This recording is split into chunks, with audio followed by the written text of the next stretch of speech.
He lives a double life. He's the first one to jump in and help the neighbors when they have a big task. He's friendly to everyone at church. He will even bring flowers sometimes after an argument. So how can he be so abusive? If you're new here, hi, my name is Lori. I am a former teacher with a master's in school counseling and a certification in transformational coaching.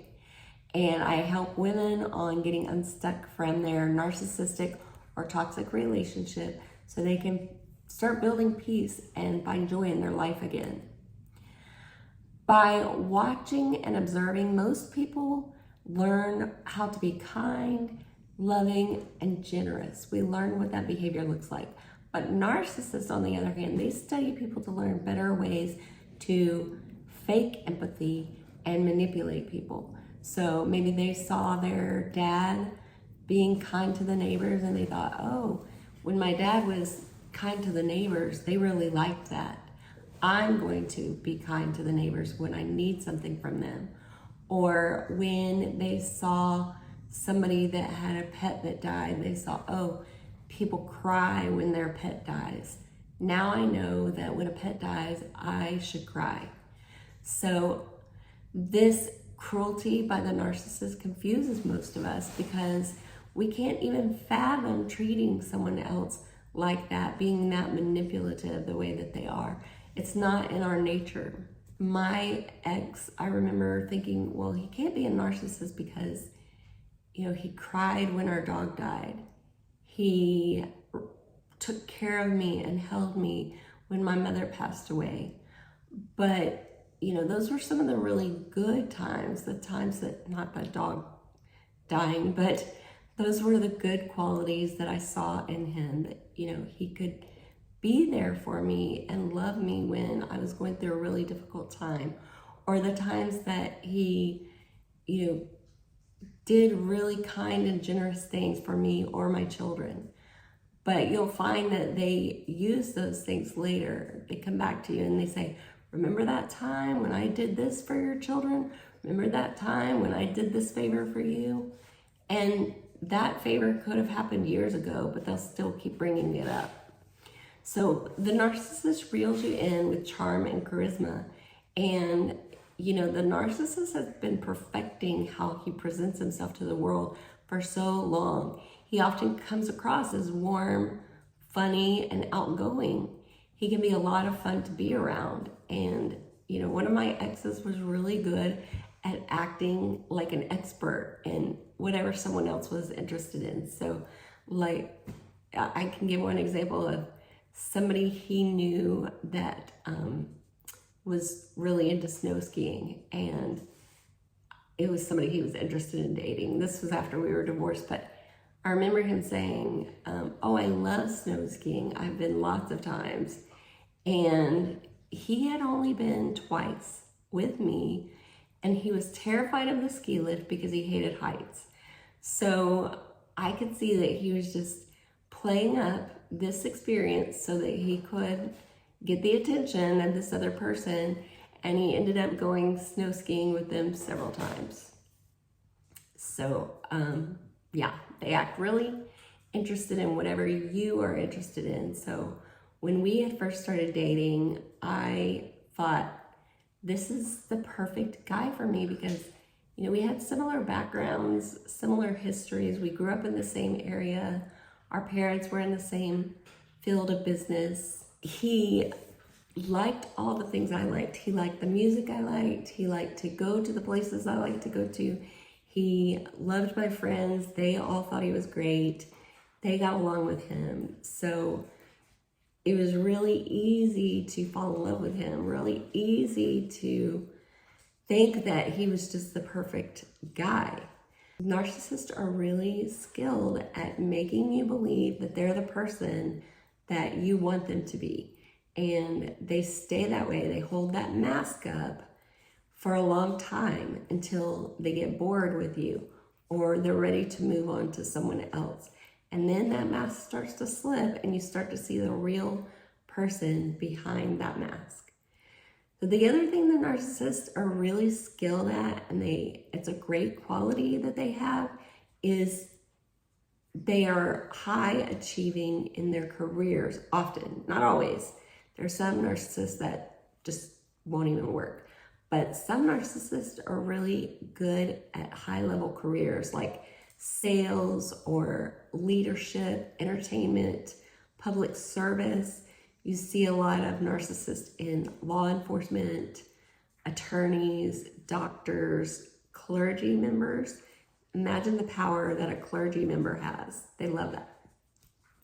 And when he achieves these high levels of admiration, wealth, he's often protected from the scrutiny of others because nobody wants to see this high-level person as not being, perfect. They want to look up to them and admire them. So when you come around saying, well, he was treating me terribly at home, nobody wants to believe that. The other quality that narcissists have that makes them appear like a really great person, it appears to be a great quality, is sometimes they seem to have deep empathy. And when I noticed it, it seemed to be like they would have more empathy for people outside of the home than inside of the home. And they would have empathy for you when it served them in some way. So narcissists don't have true empathy. Their empathy is more of a cognitive empathy. It's like I talked about before with the dog. They understand that they should be showing this emotion. They understand that when somebody's going through a death in a family, that you should support them and do kind things for them, but they don't actually feel it deep inside, if that makes sense. So one of the traits listed in the Diagnostic and Statistical Manual of Mental Disorders, or the DSM-5, you may have seen that written somewhere. That's what counselors and psychologists and doctors use to diagnose somebody with a mental disorder or personality disorder. So one of the qualities is that the narcissist does not have empathy towards others. And that really held me up for a long time because I had gotten my master's in school counseling. I had a whole course on personality disorders. And I remember sitting in there and thinking of my first husband, like, oh man, he has this quality, he has this quality, he has this quality. But there were several that he didn't have. And one was that he appeared to have empathy at times. So I thought, okay, he can't be a narcissist. And I still don't know, I can't diagnose. I can just look at the qualities that I saw, and same for you, you can't diagnose, but you can look at some of the qualities and know that they are not the kind of qualities that you want to have in your life. That's how we can decide whether we should stay with this person or not. It's up to how we feel. So one of my exes, actually we had a therapist tell us that she believed he was narcissistic, and she fired us from couples counseling, but I still didn't want to believe it because I saw the good qualities. I saw him being generous. I saw him being kind. He was kind to me many times. There were many things that he did that were wonderful qualities, but there was the other side that was so painful that it was just hard to live with. And that was alienating me from my kids and my other family members, and the nights where he would wake me up and rage at me for hours. There's so many I could go on and on, but I heard Dr. John Deloney say on a podcast, somebody was telling him, he was talking about his wife, and he was saying that there are moments that are really amazing with her, and then there are times that are really difficult and painful. And he said, do you know who says that? The people that say that are people that are married to an alcoholic or they're in an abusive relationship. And that just hit me because that's exactly how I felt in my relationship. There were times where they were really great and I wanted to stay in the relationship with this person, but I also wanted to change him so that the very difficult times would go away. And that's the part where you just have to come to the realization that those difficult parts are not going to go away. You can't change this person and make them treat you the way you want to be treated. They have to want to do that on their own. And narcissistic people typically don't want to do that unless it serves them in some way. And that's no way to live. Why don't others see this narcissistic behavior? Why don't they see behind this Prince Charming, generous, kind person's mask? Well, family and friends don't often see the behavior that you see at home, because think about it. It's easy to keep his mask on when he's out in public. It's for a shorter period of time, and he can keep up the charade when he's out in public for a shorter period of time. So that's one way to know that he knows what he's doing. If he can control the times when he acts cruel and who sees it. People might say to you something like, he's never like that around me. Well, he knows exactly what he's doing because he knows who he can behave that way around and who he had better not behave that way around. The narcissist usually saves the worst behavior for the private moments between both of you. He's often controlling, telling you who you can be, how you should act, and how you are allowed to dress. And here are some of the tactics that a narcissist uses. They use devaluing you, making you feel less than. They use gaslighting. They use the silent treatment or stonewalling to punish you. They use blame shifting, where they turn all the problems in your relationship back around on you. They don't take accountability. These behaviors keep you trapped in confusion. You're ashamed to let anyone know that your partner is treating you this way because you feel like you're at fault for allowing it, or there's a problem with you. And the narcissist has been telling you for months, years, however long you've been in this relationship, that you're the problem. So you may downplay it to others like, oh, it's not that big a deal. He was just in a bad mood, or he didn't mean it that way. And so your friends and family members don't see what you're seeing. So if this is resonating with you and you feel like you're having this type of problem in your relationship, or you're feeling stuck and you don't know how to get out, consider scheduling a peaceful clarity call. It's a 45-minute call, and I send you a personalized PDF afterwards with your next steps to move forward. So how do you find clarity when you are trying to figure out whether your relationship is toxic or narcissistic or not? Well, once you start to see the performance that the narcissist is putting on, then you can stop taking it personally. So start recognizing the patterns in their behavior. So every time there's an argument, look at it and say, is he trying to do this to manipulate me in some way? Is he trying to control me in some way? Is he trying to get power over me? Those are clues that this is a toxic relationship. So, one of the things that really helped me was learning about Darvo, and I can't think of the doctor's name right off the bat that thought of that term or that acronym, but it's deny, attack, reverse, victim, and offender.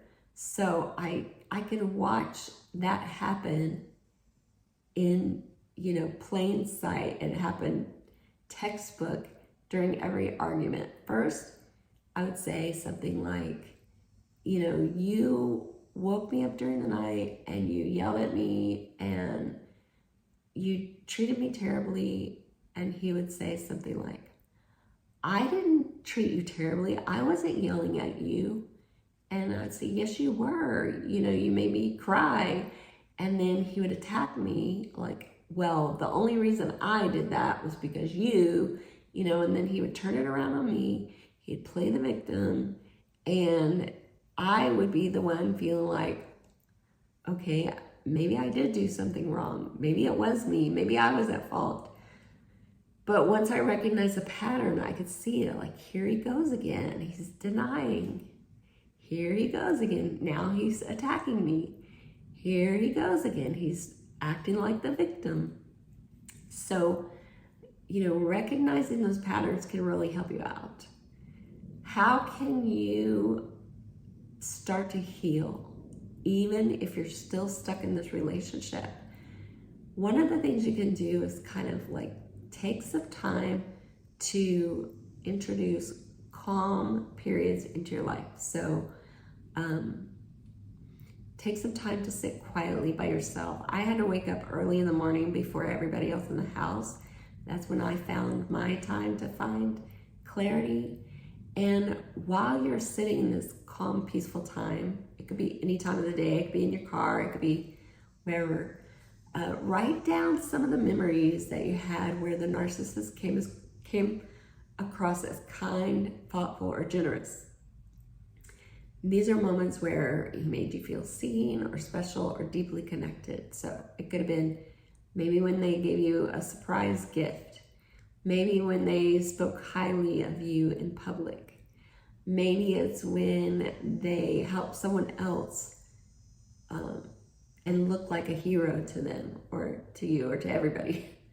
Okay, so, and then after you write down these 3 to 5, ask yourself, what did I feel in that moment? So you probably felt something like admiration, love, you felt accepted, you felt seen. Here's the next question, did I ignore or silence my uneasy feelings underneath? So when they brought you a gift, did you silence the thought that, oh, they're just trying to buy my forgiveness? Did you silence the thought that, oh, they're just helping this neighbor because they want everybody to see them as a hero? So how did you feel in that moment for real? Go back and look and really think about that. And then step 2 of this process is compare the pattern. Look what came before and after those charming moments. So was the charm consistent? Did it feel like a reset button after harm? Did it feel safe in the relationship? Or were you constantly unsure of where you stood?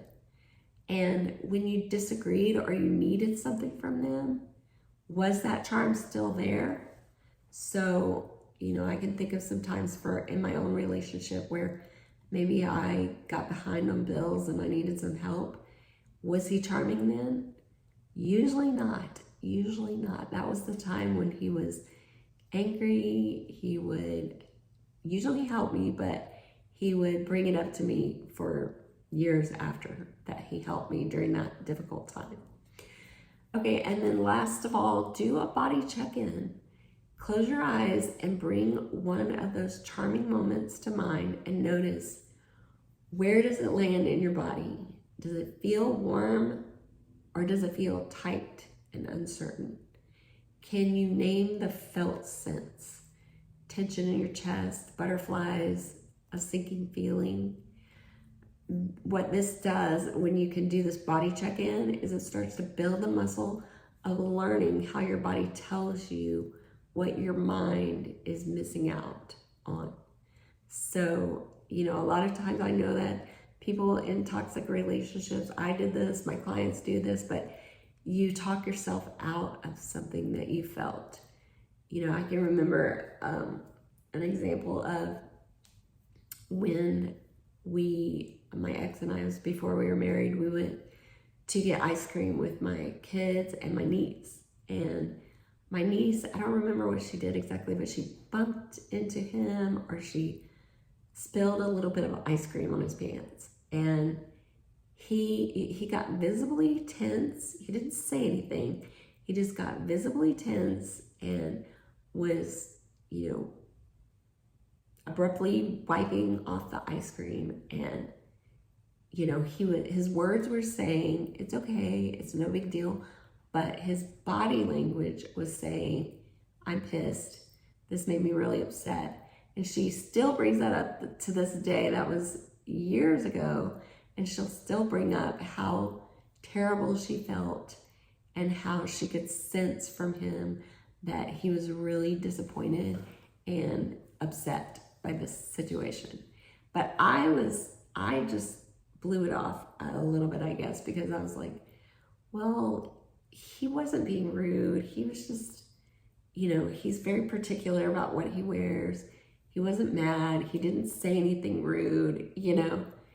So that didn't help the situation because I just kind of pushed it aside. So I just want to mention again that peaceful clarity call. If you're really struggling and you need support, I know sometimes our friends and family members don't really get it because it's hard to explain to them how you're being treated behind closed doors. And, you know, other people just don't get it unless they've been there. So if this is resonating with you and you are interested, check out my peaceful clarity call. It's a one-time call. You can schedule more coaching calls if you want afterwards, but this is just a one-time call to help you take that next step forward. So if you're interested in that, check out the details below. And if you stay to the end, thank you so much for watching. I am so glad that you joined me, and let me know any subjects around narcissism or narcissistic partners that you would like me to cover in the future, and I'll see you in the next video. Bye.